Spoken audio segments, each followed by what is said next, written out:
पूजा घर में रखा लौटा पैसे को राख बना देता है, भूल कर भी ये गलतियां न करे। श्री शिवाय नमस्तुभ्यम। महाराज, घर के मंदिर में रखा हुआ एक लौटा जल अगर सही विधि से न रखा जाए तो वही लौटा धीरे धीरे घर के धन संपदा और सुख शांति को नष्ट करने लगता है। महाराज, ये बात सुनने में भले ही अजीब लगे, लेकिन शास्त्रों में पूजा घर से जुड़े कई नियम बताए गए हैं। कई लोग अनजाने में ऐसी गलतियां कर देते हैं जिनका परिणाम उन्हें महीनों या सालों बाद भुगतना पड़ता है, जिसके परिणाम स्वरूप घर में अचानक धन हानि, बिना कारण झगड़े, बीमारी, मानसिक तनाव या फिर मेहनत के बावजूद सफलता न मिलना, इन सब के पीछे कई बार पूजा घर की छोटी छोटी गलतियां जिम्मेदार होती हैं। महाराज, आज के इस वीडियो में हम आपको बताएंगे कि पूजा मंदिर में रखा हुआ लौटा जल इतना महत्वपूर्ण क्यों होता है, साथ ही लौटा किस धातु का होना चाहिए और किस तरीके से उसका उपयोग करना चाहिए ताकि यह आपके घर के लिए वरदान बने, अभिशाप नहीं। महाराज, बहुत से लोग पीतल का लौटा रखते हैं, कुछ तांबे का, कुछ स्टील का, लेकिन क्या हर धातु समान फल देती है और क्या हर घर में एक ही नियम लागू होता है? इन्हीं सवालों के जवाब आज हम विस्तार से जानेंगे। लेकिन उससे पहले यदि आपको यह जानकारी उचित लगे तो वीडियो को लाइक करें, चैनल को सब्सक्राइब करें और कमेंट बॉक्स में ओम नमः शिवाय जरूर लिखें। महाराज, कई बार लोग ये भी कहते हैं कि हम पूजा तो रोज करते हैं लेकिन फिर भी घर में परेशानियां क्यों हैं? तो इन्हीं सभी सवालों को हम जानेंगे। इसी के साथ महाराज, पूजा घर मंदिर में रखा दीपक भी बहुत महत्वपूर्ण होता है। आप में से भी बहुत से लोग ये सोचते होंगे कि दीपक तो बस जलाना होता है, चाहे वह तांबे का हो, पीतल का हो या फिर स्टील, लोहे, कांसे या मिट्टी का। लेकिन महाराज, गलत दीपक का चयन भी घर में बड़ी परेशानियों को जन्म दे सकता है। और सिर्फ दीपक ही नहीं, दीपक की बाती का चुनाव भी उतना ही महत्वपूर्ण है। क्या कच्चा कलावा सही है या रुई या फिर सूती धागा? अगर आपने इसमें गलती कर दी तो शास्त्रों के अनुसार पितृदोष, ग्रह दोष, काल सर्प दोष और यहां तक कि आर्थिक तंगी भी घर में प्रवेश कर सकती है। अब महाराज, यह बातें सुनने में कठोर लग सकती हैं, लेकिन यह जानकारी किसी को डराने के लिए नहीं है। ये जानकारी आपको सचेत करने के लिए है ताकि आप अनजाने में कोई ऐसी गलती न करें जिसका परिणाम बाद में आपको पछतावे के रूप में भुगतना पड़े।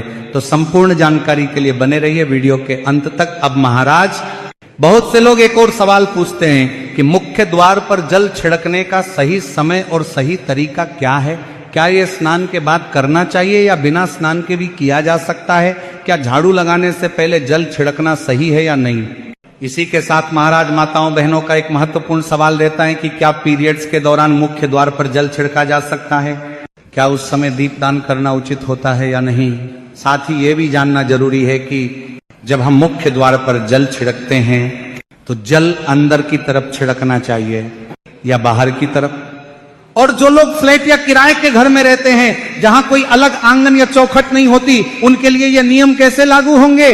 तो महाराज, सबसे पहले समझते हैं कि मुख्य द्वार पर जल छिड़कने का सही समय और सही विधि क्या होती है। अगर आप मुख्य द्वार पर जल चढ़ाते हैं तो आपको यह बात ध्यान में रखनी होगी कि यह जल रात में सोने से पहले ही तैयार कर लिया जाए।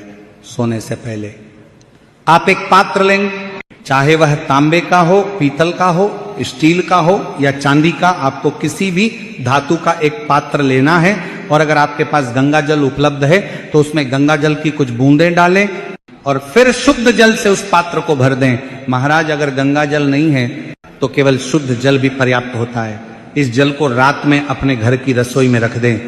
रसोई इसलिए क्योंकि रसोई को घर की लक्ष्मी का स्थान माना गया है। यहीं से अन्न निकलता है और यहीं से जीवन चलता है।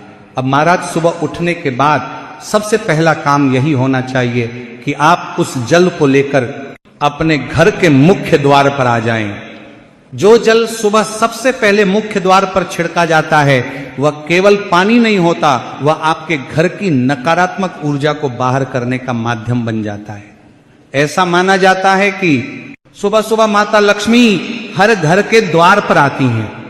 जिन घरों के द्वार साफ होते हैं, जहां जल का छिड़काव किया गया होता है, वहां माता लक्ष्मी प्रसन्न होकर प्रवेश करती हैं। इसीलिए महाराज, जल छिड़कते समय अपने मन में माता लक्ष्मी का ध्यान करें और कहें, हे मां लक्ष्मी, आप मेरे घर में प्रवेश करें, मैं आपका स्वागत करती हूँ। इसके साथ साथ अपने पितरों का भी स्मरण करें, क्योंकि शास्त्रों के अनुसार घर की दहलीज को पितरों का वास स्थान माना गया है। जब आप दहलीज पर जल छिड़कते हैं तो पितर प्रसन्न होते हैं और अपना आशीर्वाद देते हैं। महाराज, यहाँ एक बहुत जरूरी बात समझ लीजिए, इसके लिए स्नान करना अनिवार्य नहीं है। आप सुबह उठते ही बिना स्नान किए भी यह उपाय कर सकते हैं, क्योंकि ये एक सेवा है, कोई औपचारिक पूजा नहीं। तो महाराज, आपको प्रतिदिन सुबह उठकर शांत मन से श्रद्धा के साथ यह कार्य करना चाहिए। अब महाराज एक बहुत ही सामान्य लेकिन अत्यंत महत्वपूर्ण प्रश्न की बात करते हैं, जो लगभग हर घर में पूछा जाता है।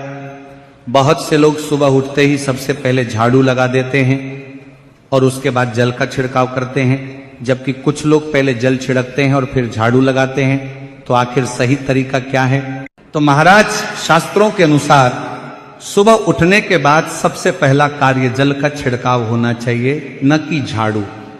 क्योंकि जब आप झाड़ू लगाते हैं तो आप घर की ऊर्जा को हिलाते हैं, और यदि झाड़ू लगाने से पहले जल का छिड़काव नहीं किया गया तो नकारात्मक ऊर्जा घर के भीतर ही फैल सकती है। इसलिए महाराज, सुबह उठते ही बिस्तर पर बैठे बैठे अपनी दोनों हथेलियों को देखिए और मां लक्ष्मी का स्मरण कीजिए। यदि आप चाहें तो मन ही मन ये मंत्र भी बोल सकते हैं, कराग्रे वसते लक्ष्मी, कर मध्य सरस्वती, करमूले तू गोविंद, प्रभाते कर दर्शनम। इसके बाद दोनों हाथ जोड़कर ईश्वर को प्रणाम करें, फिर धरती माता को स्पर्श करके क्षमा याचना करें और धीरे से अपना दाहिना पैर भूमि पर रखें। अब महाराज, बिना किसी देरी के रसोई में जाएं, वहां पहले से रखा हुआ जल लें और सीधे अपने घर के मुख्य द्वार पर जाएं। मुख्य द्वार खोलकर जल का छिड़काव श्रद्धा और विश्वास के साथ करें। फिर इसके बाद ही आप घर के भीतर आकर झाड़ू लगाएं, सफाई करें, स्नान करें और अपनी दिनचर्या प्रारंभ करें। अब महाराज, कई लोग यह भी पूछते हैं कि क्या जल छिड़कने के बाद मुख्य द्वार को धोया जा सकता है? तो इसका उत्तर है हाँ। आप पहले विशेष जल का छिड़काव करें, उसके बाद सामान्य जल से मुख्य द्वार की सफाई कर सकते हैं, इसमें कोई दोष नहीं लगता। अब एक और बहुत आम सवाल आता है, खासतौर पर उन लोगों से जो फ्लैट में रहते हैं या किराए के कमरे में रहते हैं। उनका सवाल रहता है कि हमारे यहाँ तो कोई आंगन नहीं है, न कोई चौखट स्पष्ट दिखती है, तो हम जल छिड़काव और दीपदान कहाँ करें? तो महाराज, इसका उत्तर बहुत सरल है। जिस दरवाजे पर आपका नाम लिखा हो, जहां आपकी नेम प्लेट लगी हो, वही आपका मुख्य द्वार है। चाहे वह फ्लैट का गेट हो या एक कमरे का दरवाजा, उसी को मुख्य द्वार मानकर वहीं जल छिड़कना है और वहीं दीपदान करना है। इसी के साथ महाराज, माताओं बहनों का विशेष सवाल रहता है कि पीरियड्स के दौरान जल छिड़काव और दीपदान किया जा सकता है या नहीं, क्योंकि बहुत सी माताएं बहनें इस बात को लेकर मन में संशय रखती हैं। कुछ लोग डर के कारण सब कुछ बंद कर देते हैं, तो कुछ लोग बिना जाने सब कुछ करते रहते हैं। लेकिन महाराज, शास्त्रों के अनुसार मुख्य द्वार पर जल छिड़कने में कोई अशुद्धि नहीं लगती है। आप पीरियड्स के दौरान भी मुख्य द्वार पर जल छिड़क सकती हैं, इसमें कोई दोष नहीं है। लेकिन दीपदान और पूजा कर्म कांड की श्रेणी में आते हैं, और कर्म कांड के लिए शारीरिक शुद्धता आवश्यक मानी गई है। इसलिए पीरियड्स के दौरान दीपदान न करें, पूजा सामग्री को न छुएं। पीरियड्स समाप्त होने के बाद स्नान करके फिर से दीपदान प्रारंभ करें। अब महाराज, बात करते हैं पूजा घर मंदिर में रखे जाने वाले लौटे जल की, क्योंकि कई लोग कहते हैं कि लौटा रखने से क्या होता है, या फिर हम तो भगवान को सिर्फ फूल और अगरबत्ती चढ़ाते हैं। लेकिन महाराज, शास्त्र कहते हैं कि मंदिर में रखा हुआ जल केवल पानी नहीं होता, वो एक ऊर्जा पात्र बन जाता है। जब आप पूजा करते हैं, मंत्र जपते हैं, भगवान से प्रार्थना करते हैं, तो उन सब की ऊर्जा उस जल में समाहित हो जाती है। इसीलिए कहा गया है कि सुबह पूजा के समय 1 लोटा जल मंदिर में अवश्य रखना चाहिए और साथ में दीपक भी जलाना चाहिए। ये जल और अग्नि का संतुलन है। जल शांति का प्रतीक है और अग्नि शक्ति का। पूजा समाप्त होने के बाद इस जल को फेंकना नहीं चाहिए। अगली सुबह जब आप पूजा करने जाएं, तो सबसे पहले इसी जल का उपयोग करें। आप इस जल का पूरे घर में छिड़काव कर सकते हैं। यह जल घर को शुद्ध करता है और नकारात्मक ऊर्जा को बाहर निकालता है। कई बार देखा गया है कि जहां दवाइयां असर नहीं करती, वहां यह अभिमंत्रित जल चमत्कार कर देता है। यदि कोई बीमार है तो दवा के साथ साथ उसे यह जल थोड़ी मात्रा में दिया जाए तो दवाइयां जल्दी असर दिखाने लगती हैं। अगर घर में कलह, झगड़े और मानसिक तनाव है तो परिवार के सभी सदस्य इस जल को थोड़ा थोड़ा पी सकते हैं। धीरे धीरे विचारों में शांति आने लगती है। व्यापार करने वाले लोग अपनी दुकान या ऑफिस में इस जल का छिड़काव करें तो बाधाएं दूर होने लगती हैं। अब महाराज, कई लोग पूछते हैं कि अगर मंदिर में रखा जल खुला रहने से उसमें कीड़े पड़ जाएं तो क्या करें? तो महाराज, आप अपनी पूजा के बाद उस जल को किसी प्लेट या कटोरी से ढक सकते हैं। अगली सुबह वह जल बिल्कुल शुद्ध रहेगा। बस ध्यान रखें कि मंदिर में रखा जल कभी भी तुलसी में न चढ़ाएं, क्योंकि वह जल सभी देवी देवताओं द्वारा ग्रहण किया जाता है। मान लीजिए यदि आपके घर में लड्डू गोपाल या राधा कृष्ण हैं और आपने विशेष रूप से उनके लिए जल अर्पित किया है तो अगली सुबह वह जल तुलसी में चढ़ाया जा सकता है। इसी के साथ महाराज, जो लोग मंदिर में नियमित रूप से एक लोटा जल नहीं रखते, उनके घर में धीरे धीरे अकाल, आर्थिक तंगी और मानसिक परेशानी आने लगती है, ऐसा शास्त्रों में कहा गया है। तो महाराज, आप प्रतिदिन अपने पूजा मंदिर में एक लोटा जल भर करके अवश्य रखें। अब महाराज, हम बात करते हैं घर के अंदर और बाहर दीपक जलाने के अनमोल लाभों की। शायद आपने ये सुना होगा कि पूजा में दीपक जलाना सिर्फ एक नियम है, लेकिन हिंदू धर्म में दीपक जलाना केवल पूजा का हिस्सा नहीं, बल्कि यह सकारात्मक ऊर्जा का केंद्र भी बनता है। घर में दीपक जलाने से अंधकार दूर होता है, लेकिन ध्यान दीजिए, यह केवल शारीरिक अंधकार नहीं बल्कि मनोवैज्ञानिक और आध्यात्मिक अंधकार भी दूर करता है। जहां दीपक जलता है वहां सकारात्मक ऊर्जा का वास होता है, और जहां सकारात्मक ऊर्जा होती है वहां भगवान का वास भी होता है।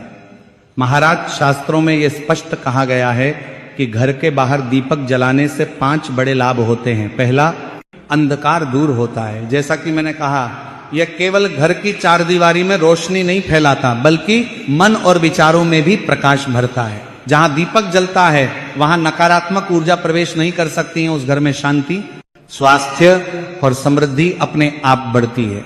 दूसरा लाभ, यदि आप शुद्ध देसी घी या सरसों के तेल का दीपक जलाते हैं तो उसका धुआं वातावरण में सात्विकता फैलाता है। यह धुआं हानिकारक कणों को नष्ट करता है और घर के माहौल को शुद्ध बनाता है। तीसरा लाभ, सुख और समृद्धि का वास। महाराज, जिन घरों में दीपक जलाया जाता है वहां माता लक्ष्मी की कृपा बनी रहती है। दीपक को पूर्व दिशा में रखने से व्यक्ति दीर्घायु होता है। उत्तर दिशा में रखने से धन और संपन्नता बढ़ती है। इसलिए दीपक जलाना केवल पूजा का एक तरीका नहीं बल्कि जीवन को प्रकाश की ओर ले जाने वाला मार्ग भी है। चौथा लाभ, स्वास्थ्य। घर में दीपक जलाने से बीमारियों का प्रवेश कम होता है। विशेषकर यदि दीपक के साथ एक लौंग भी जला दी जाए तो इसका प्रभाव 2 गुना हो जाता है।